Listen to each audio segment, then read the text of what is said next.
चालू होगी।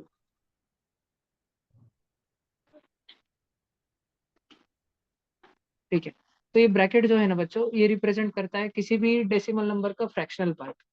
कोई भी नंबर के दो पार्ट होते हैं, जैसे मैंने लिख दिया 26.479, मन से लिख दिया कुछ तो इसके दो पार्ट होते हैं इसका। अगर मैं इसको ऐसे करली ब्रैकेट में लिखूँ ना, करली ब्रैकेट में, तो इसका आंसर आता है सिर्फ 0.479। ध्यान रखोगे क्या? एक सामने वाला पार्ट होता है उसको बोलते हैं इंटीग्रल पार्ट। क्या बोलते हैं? Integral part. और एक पीछे वाला पार्ट होता है उसको बोलते हैं फ्रैक्शनल पार्ट। तो हम कोई डेसिमल नंबर को अगर ऐसे ब्रैकेट में लिख दे तो सॉल्व करके पॉइंट के पीछे जो है ना, पॉइंट के बाद में वो वाला लिख के आ जाता है 0.479। ध्यान रखोगे क्या तुम?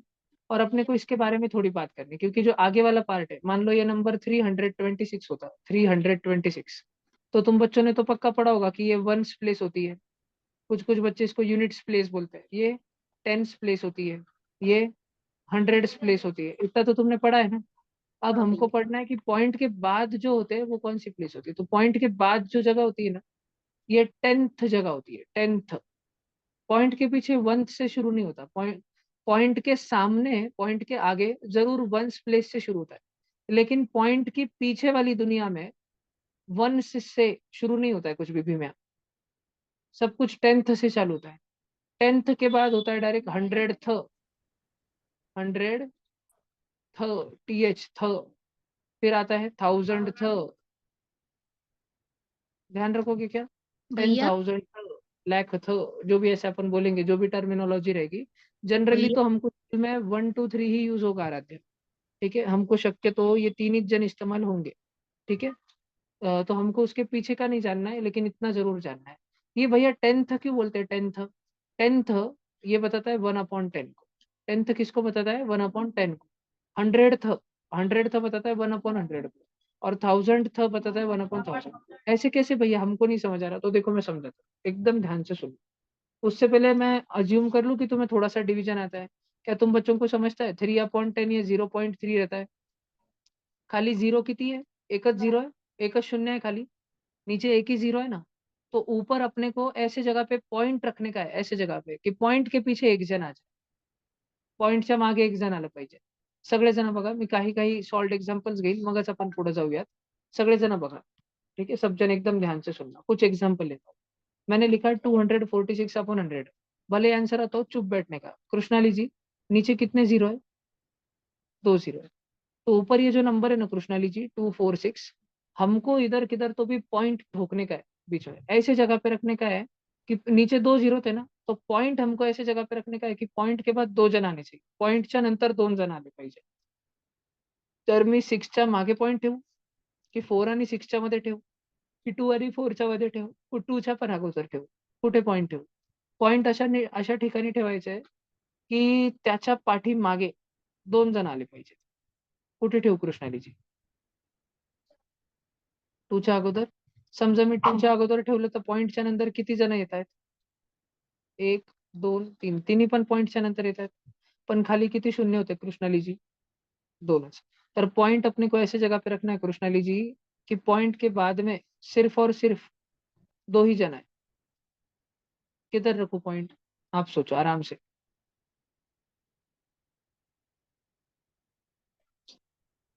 सिक्स के आगे मतलब अगोदर की पाठीमागे? असं इथे पॉइंट लावू. समजा मी तिथे पॉइंट लावला, मग पॉइंटच्या मागे तर कोणीच नाही. मला खाली दोन झिरो आहे ना कृष्णाली, दोन झिरो झिरो है ना. खाली जितके जीरो रहता है, नीचे जितने जीरो रहते हैं, तो हमको पॉइंट ऐसा देना पड़ता है, नीचे दो जीरो है ना, हमको पॉइंट ऐसे जगह पे देना है कि पॉइंट के बाद में दो नंबर आने चाहिए, पॉइंटच्या नंतर दोन जण आले पाहिजे. तर विचार कर आरामशीर, एकदम टेन्शन न घेता आरामशीर विचार कर, पॉइंट कुठे द्यायचा. भैया बोलो। नहीं अर्णव, नहीं नहीं नहीं. बोलो कृष्णाली, सोचो.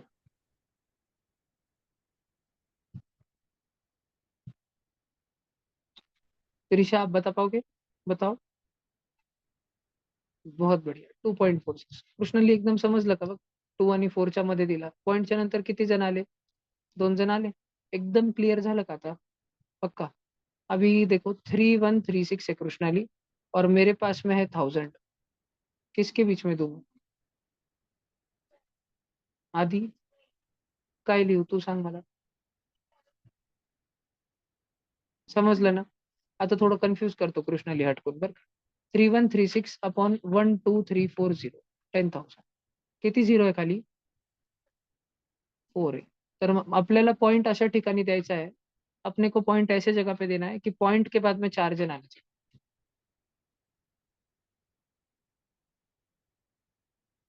1.3136.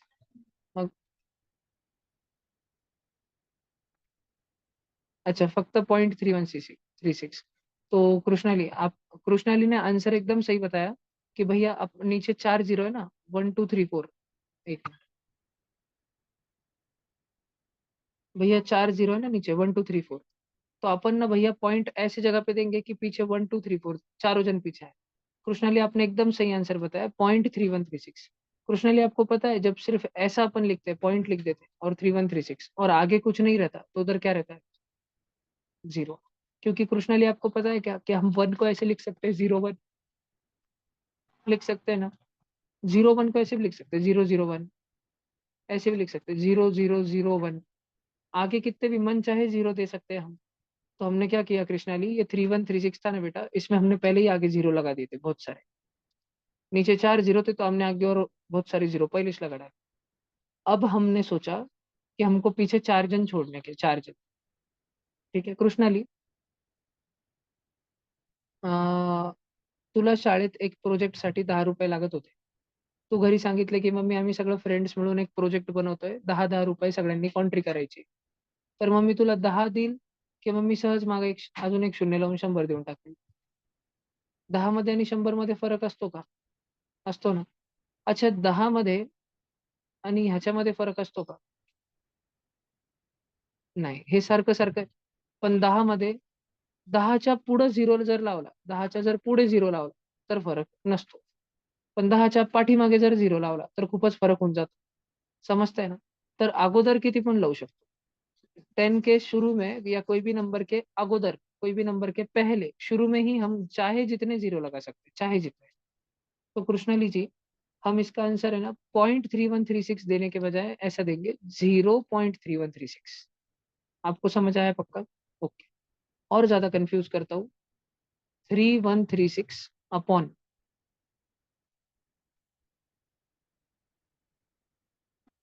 कितनी कितनी जीरो दिले मी खाली. कितने जीरो दिए कृष्णाली बताएगी, बाकी सब शांत रहेंगे. 6 जीरो दिए. 1 2 3 4 5 6.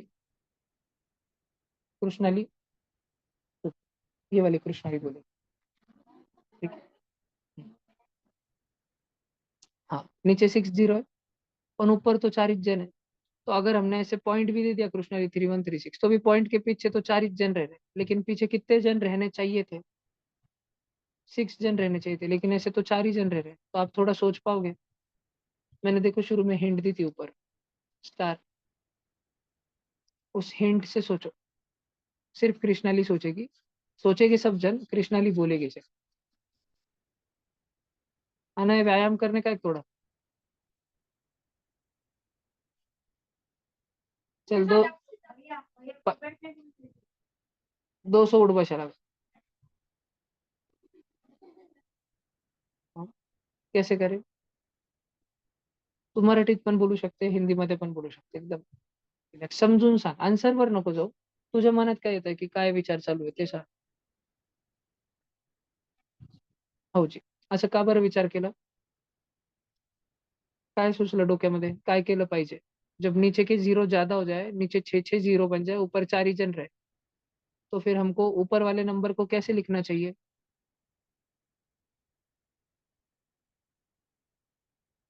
ऊपर वाले नंबर में हमने सामने 0 0 0 0 लगा देने चाहिए. सामने बहुत सारे. सामने लगाने से कोई फर्क नहीं पड़ता ना, लगा देने चाहिए. और नीचे कितने जीरो है? 3 और 3, 6 जन है. तो अब हम ऊपर में एक जन को छोड़ेंगे, दो को छोड़ेंगे, तीसरे को भी छोड़ देंगे, चौथे को भी बोलेंगे जा बेटा तेरी भी जिंदगी बख्श दी. पांचवे को भी छोड़ देंगे, छठे को भी छोड़ देंगे और यहाँ पे पॉइंट ठोक देंगे. आंसर आएगा 0.00316. 3136. समझा? सबको समझा? पक्का? पक्का पक्का समझ रहा है क्या सबको? नक्की? मुझे नहीं समझा। कंफ्यूजन झेलने को तैयार हो ना तुम? होगा तो नहीं किसी को कंफ्यूजन, क्लियर आएगा? आदित्य जी या आपको भी clear है? ठीक है ना, मुझे वापस पढ़ाने की जरूरत है? कोई बच्चा किसी को नहीं समझ रहा है तो बोलो, मैं बताता हूँ। भैया मुझे नहीं समझा। ओके आराध्या जी, देखो आराध्या जी एक बिल्कुल नया एग्जाम्पल ट्राई करते हैं। हमारे पास 6174 है। अरे वो घुसा, तू उसके साथ घुसेगा, चल उधर खड़े रह।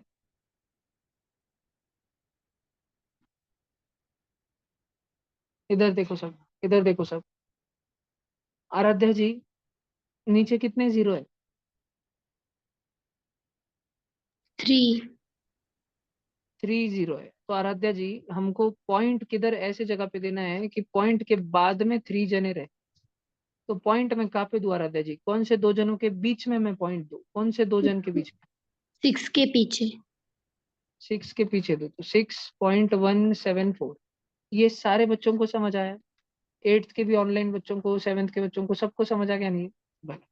अभी आराध्या जी आप एक बात समझो, अगर मैंने 6174 लिखा और मैंने 1 2 3 4 5 6 इतने सारे जन लिख के दे दिए, तो आराध्या जी आप मेरे को बताओ नीचे अब कितने जीरो है? जीरो कितने हैं नीचे? जीरो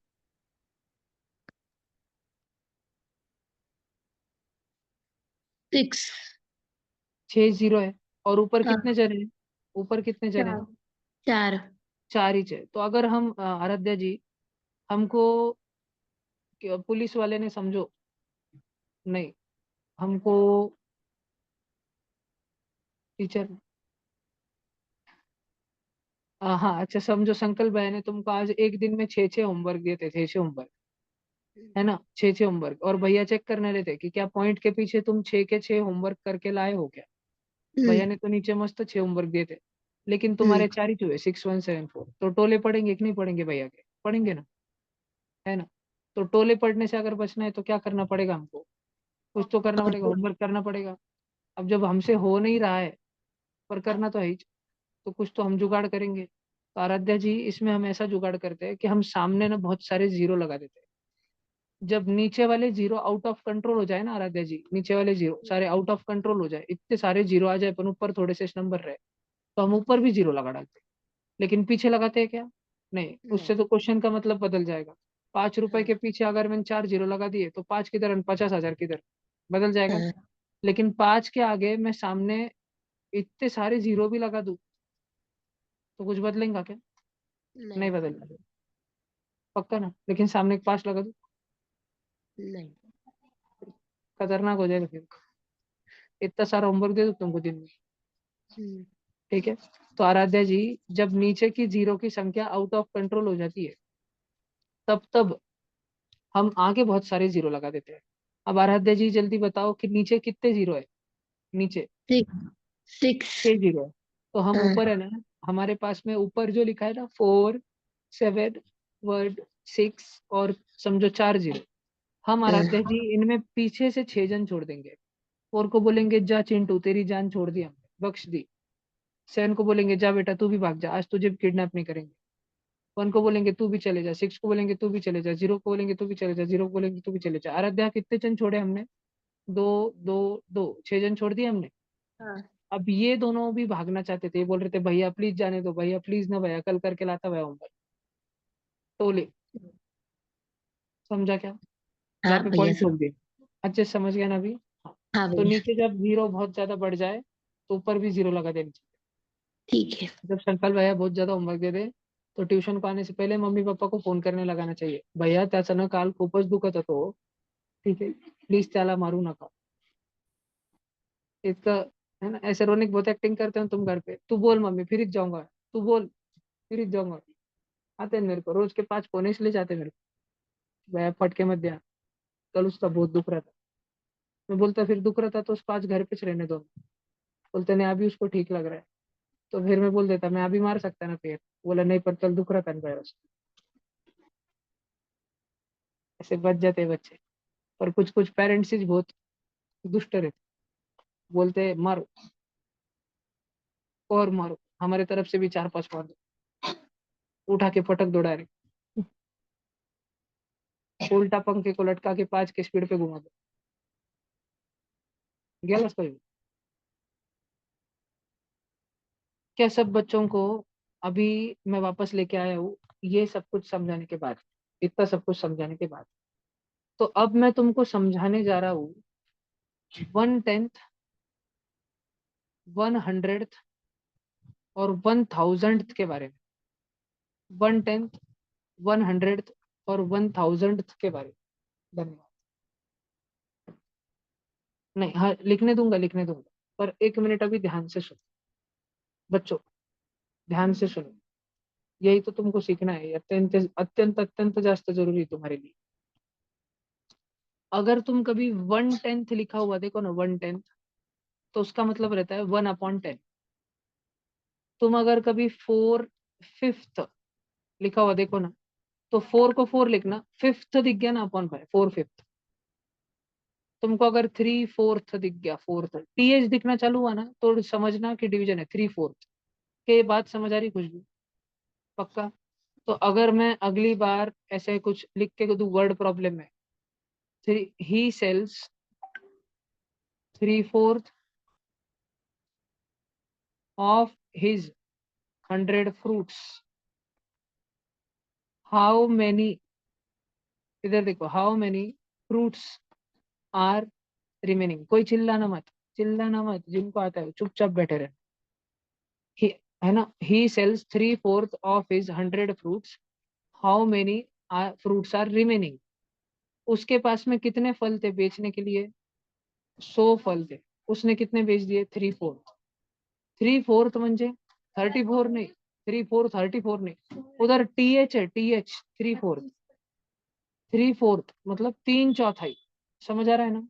और एक शब्द बहुत जरूरी है, ऑफ। ऑफ मतलब मल्टीप्लीकेशन, 3/4 ऑफ 100 मतलब 3/4 इंटू 100। 4 1 जा 4, 100 के 4 टुकड़े कर दो, 25, 25 3 जा 75। तो 100 में से उसने अपने 75 फल फ्रूट्स बेच दिए, तो रिमेनिंग कितने रहे? कितने बच गए? 25 बच गए, 75 बेच दिया ना उसने। क्या ये वर्ड प्रॉब्लम तुमको क्लियर हो गया? आगे से तुम 1/10, 4/5, 3/4 ध्यान रखोगे क्या? पक्का? ओके।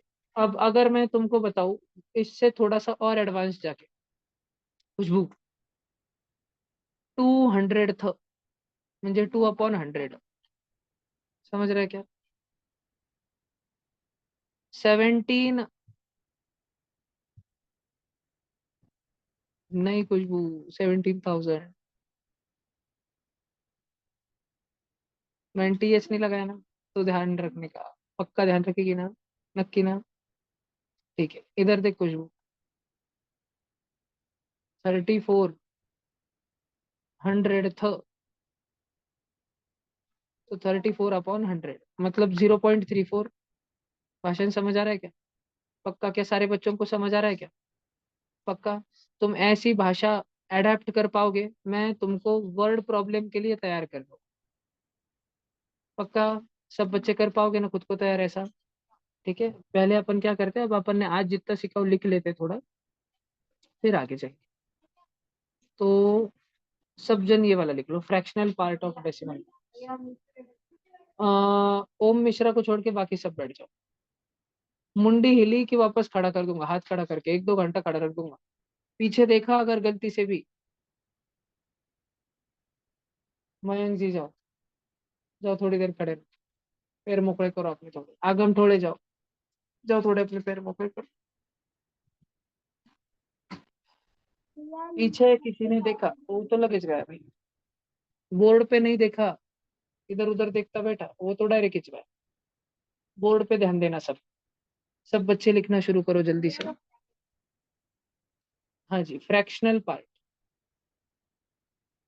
अगर अगर मैंने तुमको एग्जाम में, ट्यूशन के एग्जाम में, कभी अगर मैंने फाइंड द फ्रैक्शनल पार्ट ऐसे क्वेश्चन दिया और मैंने बोला करली ब्रैकेट में, गोल गोल घुमावदार ब्रैकेट में 3.29, तो तूने बोलना आंसर 0.29। मैंने अगर कभी बोला 4.16, तो तुमने बोल देना 0.16। और मैंने अगर लिख दिया सिर्फ करली ब्रैकेट में 5, 5 क्या रहता है पता है? 5 रहता है 5.00, तो लिख देना 0.00। समझा? भैया हाँ नहीं, भैया अगर मैंने ब्रैकेट की जगह, अगर मैंने एग्जाम में, 1 मिनट आराध्या, 1 मिनट, अगर मैंने एग्जाम में लिख के दिया है फाइंड फ्रैक्शनल पार्ट, तो ये ऐसे इसका मतलब पकड़ना। नहीं तो तुम्हारे 7th स्टैंडर्ड में, 8th स्टैंडर्ड में इस ब्रैकेट का कुछ मतलब अलग से नहीं होता है। बोर्ड मास में आता है ना बहुत बार बड़े बड़े क्वेश्चन, तब इसका अलग से कुछ दूसरा मतलब नहीं समझ लेना, फ्रैक्शनल पार्ट का मतलब नहीं समझ लेना। नहीं दूसरा नहीं, ये करली वाला यूज करते हैं, लेकिन ये एक्चुअली बड़े क्लासेस में थोड़ा यूज करते हैं, अभी नहीं। हाँ आराध्या जी पूछो। भैया आपने जो ये लिखा है ना 326.479, हाँ जी। तो 326 ये अलग पार्ट है और 479 ये अलग पार्ट है। नहीं, ये एक ही नंबर है बेटा, लेकिन इसमें जो 326 है ना, पॉइंट के पहले जो रहता है ना उसको बोलते हैं इंटीग्रल पार्ट, और पॉइंट के बाद में जो लिखते हैं ना उसको बोलते हैं फ्रॅक्शनल पार्ट, ऐसा मतलब रहता। पॉइंटच्या नंतर लिहिलेलं, पॉइंट आणि पॉइंटच्या नंतर त्याला म्हणतो फ्रॅक्शनल पार्ट, आणि पॉइंट आणि पॉइंटच्या अगोदर त्याला म्हणतो आपण इंटीग्रल पार्ट।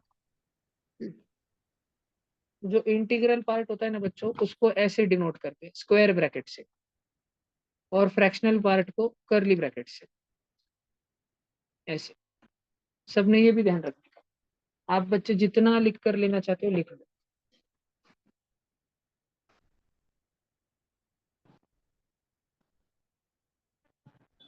आज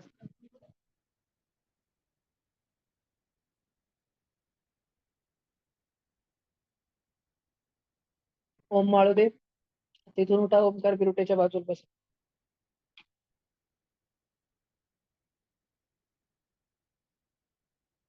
अनुष्का आर्या, थोडं वळून बसा, मानावाकडे होऊन जाणार तुमच्या, वळून बसा थोडं चांगलं।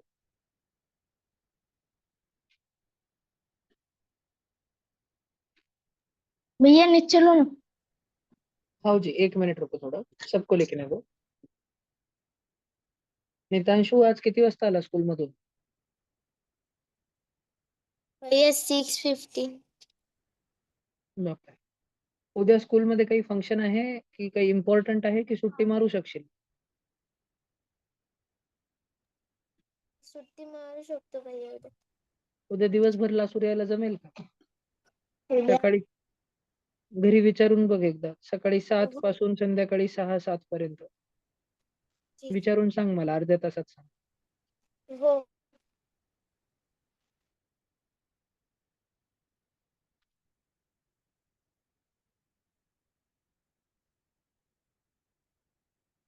कल मैं 12 घंटे साइंस पढ़ाने वाला हूँ 6th होमी बाबा में, उनका 50% सिलेबस खत्म हो जाएगा कल।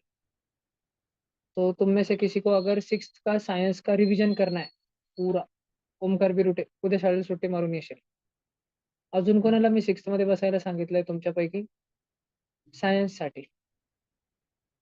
नाही, मॅथ के लिए नहीं, सायन्स के लिए बस। ओमकार तू ये। ओम भैया माळोदे कल राम शिकण्याच्या को भी धुंदीत निकल 12 जाऊन। घंटे करना पड़ेगा. क्या हिमांशी? कल राम को भी क्लास 12 घंटे करना पड़ेगा. हो जी।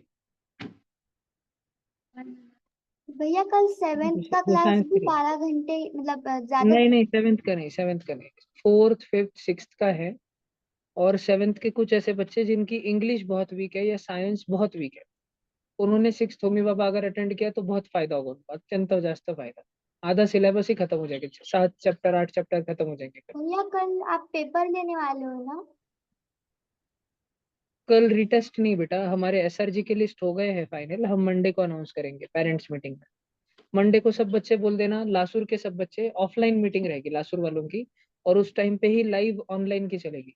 लासुर वाले बच्चों को ऑनलाइन एक्सेस नहीं मिलेगा, किसी के पापा मम्मी बोले कि सॉरी हम नहीं आ सकते, घर से कर लेंगे ऑनलाइन, तो घर पे ही बैठे रहे। सिर्फ ऑनलाइन वाले लासुर स्टेशन के बाहर से जो बच्चे हैं वो ऑनलाइन कर पाएंगे मंडे को। हाँ, उस दिन सोमवारच्या दिवशी ट्युशन नसणार, पेरेंट्स मीटिंग असणार, आणि तुम्हाला पण यावं लागणार, मम्मी पप्पाला पकडून पकडून घेऊन यायचं। ठीक आहे, भैया कल तुमचे राम जर को भाऊ स्कूल से बहीण पण छुट्टी माझ्याकडे लेनी शिकत पड़ेगी असणार, क्या. तरी मम्मी पप्पाला सांगायचं की त्यांची पण मीटिंग अटेंड करा आणि आमची पण अटेंड करा कंपल्सरी। खुर्च्या बिरच्या सगळं टाकलेलं असणार, पण घेऊन यायचं। नाही तर मग असं करा, मम्मीला एक, तुम्ही जर 2 भाऊ बहीण माझ्याकडे शिकत असणार, तर मम्मीला एकाच्या मीटिंग मध्ये आणि पप्पाला एकाच्या मीटिंग मध्ये। आणि जे नवीन विद्यार्थी, असे कोण आहेत जे ह्या वर्षी ट्युशन मध्ये आले, हँड रेस करा चांगलं, सरळ ह्या वर्षी आलेले आहेत? हो, तुम्ही कंपल्सरी मम्मी आणि पप्पा दोघांना आणायचं इव्हनिंग। नाही नाही, ते येऊन गेले ते नाही, मीटिंगसाठी नाही आलेले अगोदर. Hands down. तुमच्यापैकी कोणाचेच पालक, ऑलमोस्ट कोणाचेच पालक मीटिंगसाठी आलेले नाही आहेत. आर्या, तुझे पण आलेले नाही आहेत आतापर्यंत. ठीक आहे. जे पण विद्यार्थी असे आहेत ज्यांनी जेव्हापासून ट्युशन जॉईन केली पण मम्मी पप्पांनी कधी संकल्प भैयाची मीटिंग अटेंड केलेलीच नाही, त्यांनी तर कंपल्सरी आणायचं आहे. आणि SR ची बॅचचं डिक्लेरेशन आहे, त्यापैकी जर कोणी विद्यार्थी अबसेंट असला किंवा त्याचे पॅरेंट्स आपलं ऍबसेंट असले तर आम्ही त्याच्या SRG मध्ये नावच घेणार नाही. रिटेस्ट वगैरे काही नाही आहे. फायनल झाले आहेत लिस्ट. कारण मी 17 एप्रिल पासून सांगत होतो की 29 जूनचाच पेपर आहे, अभ्यास करत राहा. तुमचा 7वीचा आणि 8वीचा पेपर 200 मार्कांचा होता ना, तर फर्स्ट क्रायटेरिया तर हा आहे. हाच एकटा क्रायटेरिया नाहीये, पण फर्स्ट क्रायटेरिया तर हा आहे की तुम्हाला मिनिमम 40% मार्कात, 200च्या 40% माहिती किती होतं? 80, 80. तो 80 से अगर कम मार्क्स है तुमको, तब तो तुम भूल जाओ सिलेक्शन. और जिनका 81 या उससे ज्यादा है, वो खुश मत हो जाओ कि हो गया हो गया हो गया. फिर सेकंड क्राइटेरिया है कि टॉपर के जितने आए उसके 75% आने चाहिए. टॉपर को अगर 120 आए तो 120 का 75%, 75% मतलब 3/4 होता है. एक चपाती के 4 टुकड़े कर दो तो 3 टुकड़े मतलब 75% होता है. तो अगर मान लो टॉपर को 120 है तो 120 का 3/4 होता है 90. तो तुमको 90 तक आनी चाहिए. मतलब 200 मार्क के पेपर में 40%, 80 से तो आगे आनी चाहिए. लेकिन जिनको 81 से 90 है, समझो अगर टॉपर 120 पर आ तो वो भी सिलेक्ट नहीं होंगे. टॉपर के 75% रहने चाहिए. ऐसे दोनों क्राइटेरिया फुलफिल करने हैं, उसके बाद में SRG बनेगी. और हम लोग जो बच्चे SRG में इन दो क्राइटेरिया की वजह से सिलेक्ट नहीं हो रहे हैं, जो बच्चे टेस्ट पेपर में 40% तो मार्क लेके आए थे, उससे ज्यादा लेके आए थे, 40% या उससे ज्यादा, लेकिन टॉपर के 75% नहीं ला सके, उनके लिए कुछ अलग चीज है. वो हम लोग मंडे के दिन बताने वाले हैं मीटिंग. और इवेंचुअली हम क्या सिखाते हैं, सिलेबस शीट वगैरह ये सब कुछ मम्मी पापा को देना, ट्यूशन डायरीज वगैरह देना, वो सब कुछ मंडे को है, सोमवार के दिन है ना, वो सब कर लेंगे. तो मंडे के दिन बोलना जो अपना ट्यूशन का टाइम है ना, ये इस टाइम पे मीटिंग रहेगी. 45 मिनट्स की, 50, 1 घंटे की रहेगी करीब. और शार्प आने का. ट्यूशन को टाइम पे आते हो ना, मम्मी को बोलने का की खूप आवरत नका बसू, कुठं लग्नाला नाही चाललो, चला पटकन, भैया स्वतः चड्डीवर मुडत राहता म्हणे, चल. ठीक आहे. कुठं सजून धजून नाही जायचंय मीटिंगला. लवकर चला, फक्त वेळेवर यायचं. 6 वाजता म्हणजे 5:55 खाली तयार. और 8वीं के बच्चे ने उस दिन 7th में नहीं आना, अपनी मीटिंग में जाने का. 7 से 8 8वीं की रहेगी तो 6:55 को नीचे हाजिर रहने का मम्मी पापा के साथ. टाइम से छूटेंगी, टाइम से चलेंगी सारी मीटिंग, क्योंकि सारे क्लासेस की है. सबको इन्फॉर्मेशन देनी है और कंसाइज, टू द पॉइंट, मुद्दे की बात करनी है. ये लिख लिया ना सबने?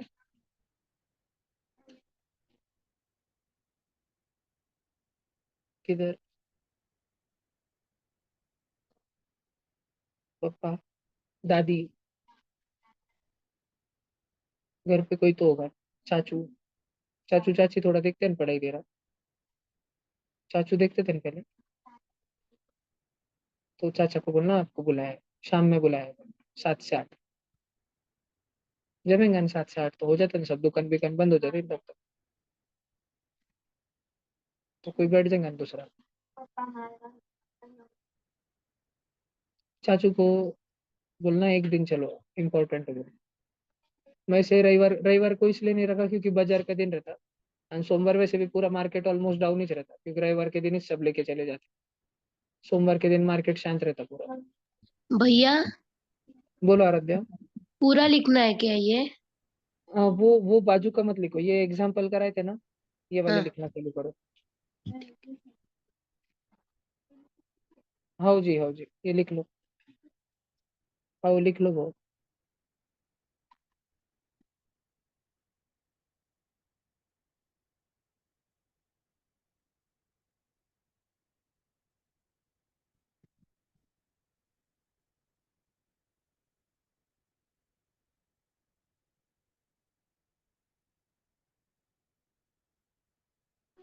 भैया थोड़ा नीचे लो, लिखना। हाँ हाँ जी, एक मिनट.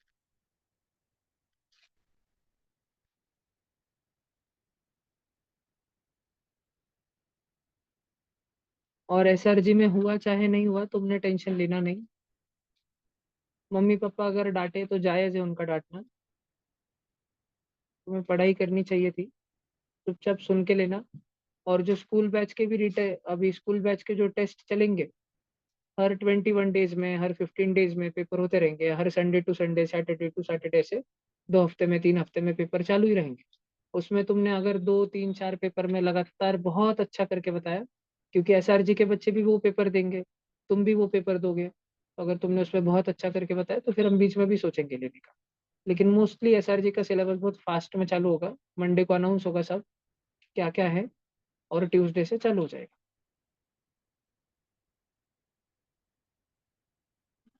भैया एसआरजी की बैच कितने घंटे की रहेगी?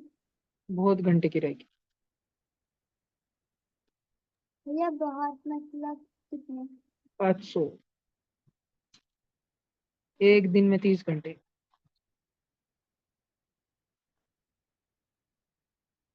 भैया एक दिन में तो 24 आवर्स रहते, तो 30 घंटे कैसे होगी? नहीं बेटा, अपन डोरेमोन का गैजेट से टाइम स्टॉप कर देंगे और अपन ज्यादा पढ़ाई कर लेंगे।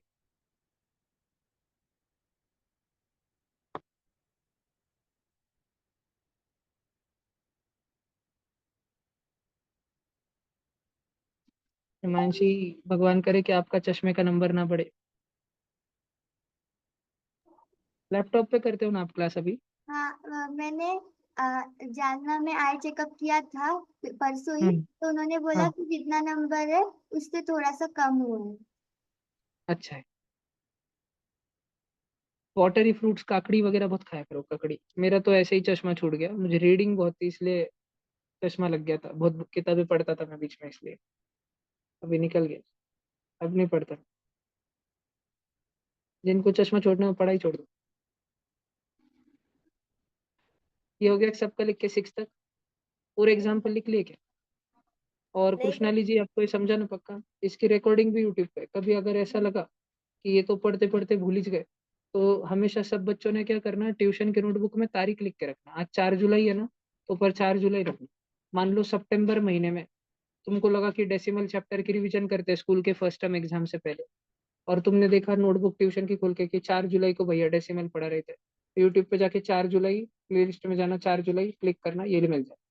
इसलिए रोज तारीख लिख, क्योंकि यूट्यूब के वीडियो में हमेशा रोज तारीख लिख के आती है ना, उसमें वो नहीं लिख के आता कि डेसिमल वगैरह, सिर्फ तारीख लिख के मैं डाल देता हूँ, 4 जुलाई 7, 4 जुलाई 8, 4 जुलाई 9, है ना। तो तारीख रोज डालना अपने नोटबुक में, हर पन्ने पे डाल, हर पेज पे डाल, उससे तुम बहुत अपडेट रहते हो गया ना सबका? अच्छा, अभी तुम बच्चे क्या लिखो, अब तुम बच्चे ये वाला लिखो, ये फ्रूट्स वाला क्वेश्चन तो भले ही तुम बाद में लिखना, ये लिखो 1/10, 4/5, 3/4, गुलाबी गुलाबी वाला, बहुत जरूरी था ये। थोड़ा फास्ट लिखो, मेरा भी टाइम बचता है, तुम्हारा भी मैं और पढ़ा पाता हूँ तुमको, थोड़ा फास्ट लिखो। सब बच्चों ने बुक्स खरीद ली क्या? मैंने शायद 7th में आरडी शर्मा खरीदने बोली है ना?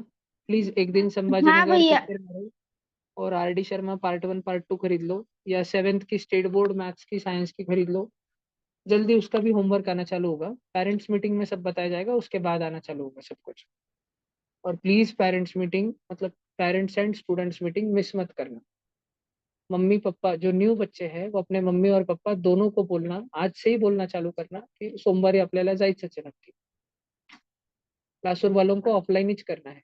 उस दिन बारिश भी रहे तो मैं पहले बोल के रख रहा हूँ, पार्किंग वगैरह की सब सुविधा है, वो टेंशन लेने का नहीं, 4 व्हीलर में आओ, 2 व्हीलर में आओ, सब है अपने पास। ठीक है, बिल्कुल टेंशन लेने का नहीं, बस आने का है। टाइम से 5 मिनट पहले ही आ जाना है, टाइम से 5 मिनट पहले ही मीटिंग खत्म होगी, जाना है, फिर अगली मीटिंग रहेगी। भैया और एनसीईआरटी का हाँ जी, राघव, एनसीईआरटी से अच्छा ना सीबीएसई के और भी बहुत बुक्स आते हैं, तो कुछ दूसरा खरीद लेना, खरीदने से पहले मुझे पूछ लेना। वो मैं भैया हमें तो मीटिंग में आर डी बताऊंगा, शर्मा खरीदनी है। पेरेंट्स मीटिंग में मैं वापस बताऊंगा कि कौन सी बुक्स किसको खरीदनी। या ठीक है। एमसीक्यू, आरडी शर्मा की एमसीक्यू बुक भी लेनी है क्या? नहीं नहीं, सीधा खड़े रहो। ठीक है, हाँ लेनी है हिमांशी, लेनी है, यस यस। ठीक है बच्चों, ये लिख लिया ना? ये फ्रूट वाला क्वेश्चन लिखा क्या, और ये नीचे वाला व्हाइट व्हाइट वाला लिखा? लिखो लिखो। फ्रूट वाला अब लिखो, वर्ड प्रॉब्लम वो सब अभी अभी लिखो, फटाफट लिखो। भैया हाँ जी। 8 का चौके खरीदनी है। नहीं नहीं, 8th के बच्चों को 8th की खरीदनी है, 7th वाली आर्टिस्ट नहीं। 8th के बच्चों को 8th वाली नहीं। कौन और अपने जो बुक्स होते हैं ना, साल खत्म होने के बाद में ये ऐसे बांट मत दिया करो सब जगह पे। अपने बुक्स कम से कम 10वीं तक संभाल के रखो, 10th स्टैंडर्ड आने तक देना ही नहीं। मेरी जो 6th की होमी बाबा की बुक थी या 5th की 4th की स्कॉलरशिप की बुक थी, मेरे पास खुद के पास में 10th स्टैंडर्ड तक थी। और आज भी मेरी कितनी सारी बुक्स तो यही है, और आज वो ट्यूशन के कितने सारे बच्चे यूज करते हैं मेरी बुक्स। जैसे ये मेरी 2017-18 की बुक है ये। एक मिनट, ऑनलाइन बच्चों को भी बता देता हूँ। देख, दिख रहा है क्या? तुम लिखते भी रहो। ये मेरी 7th 8th की बुक, ये मेरी 8th 9th 10th की बुक। इधर से बोलो, इधर से बोलो। ये, और इसमें मैंने हेडिंग भी देके रखी, देखो, संकल्प Somani 9th standard English medium, roll number 17929। ये मेरा डीएफसी में मैं जिस क्लास में जाता था उसका रोल नंबर है। जैसे तुम मेरे पास ट्यूशन को आते हो, मैं भी कहीं जाता था पापा, लेकिन मैं 9th और 10th में जाता था। 8th तक मैं गाँव में खेलते रहता। ठीक है, और फिर ये सारे एग्जाम्पल्स। तो ये मेरी फॉर्मूला बुक है। तो मैं अपनी ट्यूशन की नोटबुक तो अलग रखता था, ये मेरी खुद के घर की बुक थी। जब हमारे ट्यूशन में कोई चैप्टर पूरा पढ़ा देते थे, जैसे ये डेसिमल चल रहा है, ये साइंस में, ये साइंस की है ज्यादा करके, तो मैं उस चैप्टर की ऐसे ये इंडेक्स लिखो। मैं तुमको बोलता हूँ ना कभी भी कि न्यू नोटबुक बनाते टाइम बस इंडेक्स खाली नहीं छोड़ना, उसके बाद 2-4 पेज और खाली छोड़ना, क्योंकि आगे भी इंडेक्स बनाने पड़ते हैं बहुत सारे चैप्टर की लिस्ट, कौन से चैप्टर कौन से पेज नंबर पे लिखे, ऐसे ऐसे सारे सब्जेक्ट। और फिर मैं उस चैप्टर का नाम देता था, और उसमें जितने फॉर्मूला थे और जितनी जरूरी चीजें थी याद रखने जैसी, वो 1 पेज में या 2 पेज में पूरा चैप्टर लिख के निकाल देता था। जैसे पहला मोशन चैप्टर है, 2 पेज में लिख दिया। फिर ग्रेविटेशन है, 1 पेज में लिख दिया। उसके बाद में ये कौन सा है? ये वेव मोशन नाम का चैप्टर है, पूरा एक ही पेज में लिख दिया, सब फॉर्मूला, सारे फॉर्मूला की लिस्ट। ये हाइड्रोकार्बन है। कुछ ऐसा बताता हूँ जो तुम बच्चों को समझ में आएगा। जैसे ये सारा ज्योमेट्री है, ट्रायंगल वगैरह के सारे फॉर्मूला। ठीक है, फिर या ऐसे कुछ और बताता हूँ, जो ये ट्रिग्नोमेट्री है उसके चार्ट। ये देखो, square, rectangle, parallelogram, trapezium, rhombus, circle, pyramid वगैरह के सारे फॉर्मूले, क्यूब, क्यूबॉइड, दिख रहा है ना, सेक्टर वगैरह। तो ऐसे फॉर्मूला में तैयार रखता था ये। क्यूब, क्यूबॉइड, सिलेंडर, ठीक है, नीचे ये हॉलो सिलेंडर, कोन, स्फीयर, हेमिस्फीयर, प्रिज्म, और सारे फॉर्मूला, पेरीमीटर, एरिया, वॉल्यूम। और ये लर्न करते रहता था, बस में आते जाते, स्कूल में आते जाते, रिसेस के टाइम पे हमेशा पढ़ते रहते थे। मेरे को पूरा लर्न हो जाता था ऐसे। और अभी तो इतनी प्रैक्टिस हो गई, अभी तो देखना भी नहीं पड़ता। ऐसे ही मेंटल एबिलिटी का लिखता था। अब मुझे जैसे इंग्लिश के वर्ड नहीं समझ आते थे कि नीस क्या होता है, नीस और नेफ्यू, पोता पोती, या ब्रदर इन लॉ क्या रहता है ना, मदर इन लॉ क्या रहता है, मेरे को समझता ही नहीं था, तो मैं उसको लिखता था और उसके मतलब लिख के रखता था सारे हिंदी में वगैरह से। पर अच्छे से सारे स्क्वायर, सारे क्यूब एक ही पेज पे। तो ये मेरी फॉर्मूला बुक थी, है ना। ये सारे टेबल्स 1 से लेके 30 तक की, कभी भी लगे तो फट से देखता है और रिवीजन करते रहता था। ऐसे बस में आते आते हाथ रखते था इस पे, और मेरा ऐसे ही चलते रहता था। 27 का मैं बनाते रहता था, 27। मैं से मन में सोचता था 27 × 13, 27 × 13। और फिर पूरे मन में वही चलते रहता था। अब इसको 3 7 जा 21, 2 कैरी 1 नीचे, फिर 3 2 जा 6, 6 और 1 7, 71, ऐसे में 81, ऐसे में कुटाने करते रहता था मन के मन में। मैं सोचता था कि पेन नहीं चलाना है, मन में सोचना है। मैं रोज के ऐसे 4-5 मल्टीप्लीकेशन के 2 डिजिट के क्वेश्चन मन में से ले लेता था, 54 × 21 मन में से ले लेता था। बस में स्कूल को आते जाते, स्कूल में, रिसेस में, और सोचते रहता था कि मन में करना है, कोशिश कर। मुझे शुरू शुरू में बहुत हार्ड जाता था, लेकिन धीरे धीरे ऐसे हो गया कि अब मैं सब मन में कर लेता हूँ सारा। थ्री, अभी तो मैं 3 डिजिट तक, 4 डिजिट तक चले जाता है मन। तुम कभी यूट्यूब पे देखते होगे ना, कोई रहता है वो 10 डिजिट × 10 डिजिट वर्ल्ड रिकॉर्ड बनाते हैं डायरेक्ट, उनको बोला अलग लिख देते हैं आंसर। तो ऐसे बहुत प्रैक्टिस करते हैं वो बच्चे बचपन से, इसलिए वो करते हैं। फिर 11th के कुछ फॉर्मूला है। फिर ये हीट चैप्टर है। अच्छा, तुमको है ना अभी 7th में हीट चैप्टर है, तुमको 4th नंबर का, वो एक लिखा है मैंने। फिर ये थोड़े बड़े वाले बच्चों के फॉर्मूला है। फिर धीरे धीरे मैं ऐसे प्रिंट आउट भी लगा देता था इसमें, पीरियोडिक टेबल के, ऐसे सारे। कुछ कुछ बच्चे क्या करते हैं, वो अपने घर में सामने ऐसे बोर्ड वगैरह रहता है, उस पे सब लगा के रखते हैं, अपने स्टडी टेबल वगैरह के सामने रख। तो मैं प्रेफर करता हूँ कि उससे ज्यादा बेटर है कि तुम ऐसी बुक में रखो। ठीक है। और टाइम टू टाइम, मैं तुम्हारा मेंटर हूँ, मैं तुम्हारा टीचर हूँ। तुम्हारे स्कूल का टीचर तो तुम्हें ये नहीं करेगा, इनकरेज नहीं करेगा कि ये सब करो। तो लेकिन तुमने टाइम टू टाइम अपनी बुक पर्सनली मेरे पास लेकर आना और बताते रहना कि भैया क्या मैं सही लिख रहा हूँ, ठीक है, मैं ज्यादा तो नहीं लिख रहा, मैं क्या कम लिखूं, क्या कुछ कट करूँ, क्या कुछ बढ़ाऊं, क्या। टाइम टू टाइम, हर 10-15 दिन में, भैया 15-20 दिन नोट्स भी आज भैया बनाने क्या? हाँ, ऐसे बनाते रहना पीरियोडिक टेबल वगैरह। फिर मैं कलर्स भी यूज करता था, रेड पेन वगैरह, ब्लैक पेन वगैरह, ताकि अच्छा भी दिखे, बोर भी ना हो रीड करते टाइम। ठीक है। और ऐसे चलता था, देखो आप बड़ा चार्ट आएगा और एक ये पीरियोडिक टेबल, कलर प्रिंट लेके लगा देता था। ठीक है।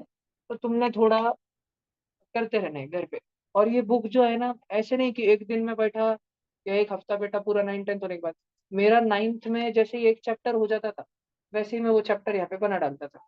और मैं पहले ही मैं इतना होशियार था कि मैंने physics, chemistry, math, mental ability के अलग खप्पे पाड़ दिए थे मैंने। मेरी पूरी बुक 4 टुकड़ों में तोड़ दी थी। फिजिक्स के लिए, केमिस्ट्री के लिए और मैथ्स के लिए पहले ही तोड़ दी थी मैंने, चारों खप्पों में भी। पहले मैंने सारे, और फिजिक्स के लिख देता था मैं, एक चैप्टर फिजिक्स का हुआ तो लिख देता था। फिर जो केमिस्ट्री का खप्पा था, काफी सारे पन्ने छोड़ने के बाद में, जो केमिस्ट्री का था उधर मैं केमिस्ट्री का लिखता था। फिर बायोलॉजी का हमारे ट्यूशन में फर्स्ट चैप्टर हो गया तो केमिस्ट्री का भी पूरा सेक्शन खाली छोड़ देता था और बायोलॉजी का लिखना चालू कर देता था। ऐसे मैंने बहुत वेल मेंटेन रखी है। और ये मेरी 9th 10th की खुद की बुक है सारी। और इसमें 8वीं 9वीं 10वीं और इवन 11वीं तक के जितने फॉर्मूलाज किसी बच्चे को, जो भी कुछ ग्राफ वगैरह लगता है, सब है एक ही बुक। तो मैं जिधर भी जाता था, ये बहुत अच्छा है ना, किधर भी मैं कार में जा रहा हूँ, ट्रेन में जा रहा हूँ, किधर भी घूमने जा रहा हूँ, कुछ भी कर रहा हूँ, तो हमेशा बैग में पड़ी रहती थी। मैं निकाल के पढ़ते बैठता था। या इवन मैं, अब तुम्हारे स्टडी टेबल के सामने सब लगाते हो। जब तुम एग्जाम सेंटर पे जा रहे होते हो, आधा पौना 1 घंटा होता है वहां तक पहुंचने में, तो तब तक क्या वो सब निकाल के लेके जाओगे साथ में? नहीं लेके जा पाओगे ना। तो और 17 बुक भी नहीं लेके जा पाओगे, मम्मी पापा के बोलेंगे रख उतना सामान, सिर्फ पैड लेन, कंपोज लेन, तेरे उतना उतना लेन चल। तो एक बुक ले सकते हैं ना, इसलिए एक बुक में रखना। और अगर तुम्हारी खुद की बुक्स है, अगर तुम मार्केट जाते हो, मम्मी पापा तुमको बुक्स लेके लाते हैं, अब तुम 7th में हो, तो जब तुम 7th में हो तो 2 साल पहले की बुक फाड़ना अलाउड है। 2 साल पहले की, मतलब 5th की तुम्हारी साइंस की या मैथ की बुक है, उसको फाड़ वाड़ के, उसमें के जो जरूरी फोटो है, जरूरी फॉर्मूला के शीट्स है, ऐसे फाड़ वाड़ के तुम बुक में चिपका सकते हो। ठीक है। पर 2 साल, 6th की नहीं फाड़ना। जब तुम 8th में चले जाओगे तब 6th की फाड़ सकते हो।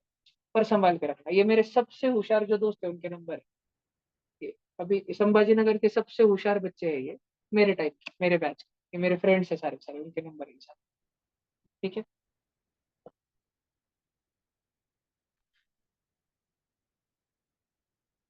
तो आप कुछ भी कर सकते हो। तो तुमने करना चाहिए ऐसा, घर पे थोड़ा एफर्ट लेना चाहिए इसके लिए। देखो मैं बुक फाड़ के, कुछ जरूरी नोट्स थे फाड़ के लगा दिया, पीछे काम नहीं था, कट कट कर दिया। अभी अपने ये देखो, बुक अभी ये चिपकाना बहुत जरूरी था। ये 10th के बुक का है, लेकिन 10th की बुक तो फाड़ नहीं सकता था मैं, 10th तो मैंने जेरोक्स मार लिया और वो कट करके लगा ऐसे। और सब नहीं लगाता था, मैं टेक्स्ट बुक नहीं बनाता था। मैं सोचता था हमेशा कम से कम लिखना है, कम से कम सब चीजें दिमाग में रखनी है, बस फॉर्मूला वगैरह बहुत इंपॉर्टेंट पॉइंट्स वही इसमें लिखना है, सब नहीं लिखना। अगर तुमको फोटोसिंथेसिस में क्लोरोफिल यूज होता है मालूम है, तो वो फोटोसिंथेसिस की रिएक्शन नहीं लिखते बैठ, कुछ नया है तो लिखना, ऐसा जो तुम्हारे दिमाग में जल्दी नहीं रहता, ऐसा वाला लिख। ऐसी बुक खुद की भी बना कर रखो बेटे, सब जन घर पे। तो जब भी ट्यूशन का पेपर आता है पहले ही रिवीजन कर लेना, 2-4 दिन से सारे फॉर्मूला पढ़ने चालू कर देना, रोज पढ़ते रहने के पाठ हो जाए, रोज रिवीजन कर कर। घर पे फ्री टाइम में ये कर। अभी भी मैं क्या करता हूँ बताऊँ तुमको, अभी भी मैं 11th की 12th की मैं समरी बना रहा हूँ। अभी हमारे बहुत सारे ट्यूशन के बच्चे 11th और 12th में है ना, जब वो दिवाली की छुट्टियों में घर पे आते हैं ना 7-8 दिन, तो फिर मैं उनकी कस के पढ़ाई लेता हूँ यहाँ पे। सब आते हैं ना, मुंबई से, कोटा से, पुणे से, जयपुर से वापस आते हैं ना यहाँ पे, संभाजी नगर से, लासुर। तो फिर मैं उनको दिवाली के 7-8 दिन बिठा के रोज 4-4 5-5 घंटे समरी लेता हूँ। अब उनको 11th में 12th में उनको रहते हैं 100 चैप्टर, 50 चैप्टर 11th में, 50 चैप्टर 12th। तो मैं उनके 50 चैप्टर, हर चैप्टर 30-30 मिनट में, आधे आधे घंटे में रिवीजन करता हूँ हर एक पॉइंट। तो मैं समरी बना के रखता हूँ, चार्ट्स, और उसकी जेरोक्स उन सबको दे देता हूँ ताकि उनकी मदद हो सके। तो तुमने भी ऐसे कुछ पुटा नहीं करना। ठीक है। स्कूल में भी करते रहना वगैरह, करते रहना। एसएसटी की बना सकते हो तुम ऐसे शॉर्ट समरी, एसएसटी की अलग बुक बनाना।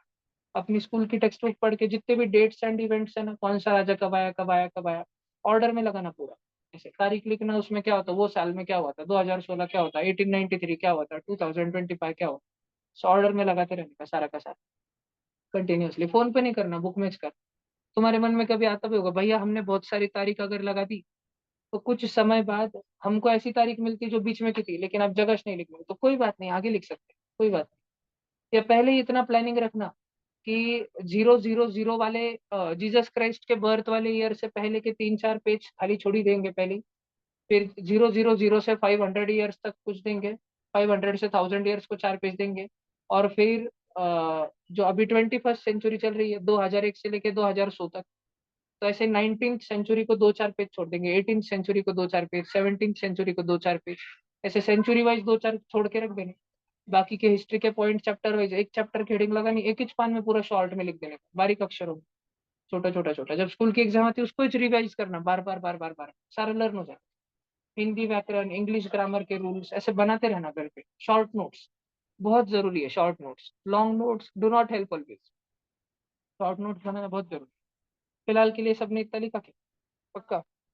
चल, अभी थोड़ा आगे चलते हैं अपन। चल, अभी आज बच्चों अपन थोड़ा आगे बढ़ रहे हैं, सब जन हेडिंग लगाओ, ऑपरेशंस ऑफ डेसिमल। हाँ बोले ठीक है, हेडिंग तो लगा दो, ऑपरेशंस ऑन डेसिमल, और ब्रैकेट में लिख लो multiplication division. Multiplication and division बहुत इजी है, ये तो हम ऐसे ही 15-20 मिनट में कल खत्म कर देंगे। और उसके बाद हम बॉड मास करेंगे डेसिमल का। बहुत टफर क्वेश्चन, ऐसे क्वेश्चन जो तुमने अभी तक जिंदगी में देखे नहीं होंगे, इतने हार्ड क्वेश्चन। बेसिक करूंगा पहले, स्कूल वाले करूंगा उसके बाद में, फिर इतने हार्ड जो तुमने देखे ही नहीं होंगे कभी। ठीक है ऐसे। तो फिलहाल के लिए आज की हम मीटिंग क्लोज करते हैं। और